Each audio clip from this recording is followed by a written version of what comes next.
हमारा टॉपिक है CCS jetty rules. Jetty rules जिसको हम जानते हैं ज्वाइनिंग टाइम रूल्स है।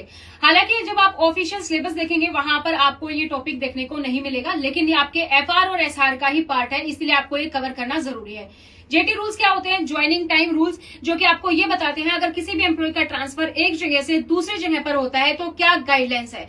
इसकी अगर हम बात करें तो हार्डली आपको एग्जाम में एक क्वेश्चन आपको अगर देखने को मिलेगा तो वो एक टेबल है जहां पर आपको ये याद रखना है कि अगर हेडक्वार्टर की डिस्टेंस मान लीजिए 0 से 1000 है या 1000 से 2000 है या 2000 से ज्यादा है तो कितना आपको जो है टाइम दिया जाएगा।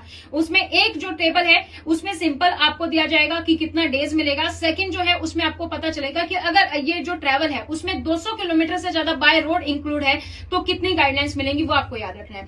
इसके अलावा इसमें आप ऐड कर देंगे कि अगर जैसे Andaman Nicobar north east area अगर जो जाता है तो कितना टाइमलाइन एक्स्ट्रा मिलता है, विद इन द सिटी अगर आपका ट्रांसफर हो रहा है तो कितना टाइमलाइन मिलता है। ये इंपॉर्टेंट है अगर एक ही क्वेश्चन आता है। बाय चांस अगर दूसरा क्वेश्चन आता है तो उसके लिए आपको पता होना चाहिए कि इसकी गाइडलाइंस क्या है, किस तरीके से ज्वाइनिंग टाइम को कैलकुलेट किया गया है। इसके अलावा ज्वाइनिंग टाइम किस किस को मिलता है, किस किस को नहीं मिलता है, वो आपको पता होना चाहिए किस केस में मिलेगा। मैक्सिमम कितना ज्वाइनिंग टाइम दिया जा सकता है, ज्वाइनिंग टाइम का अप्रूवल कौन देता है अगर ज्वाइनिंग टाइम से हमें ज्यादा लेना है तो।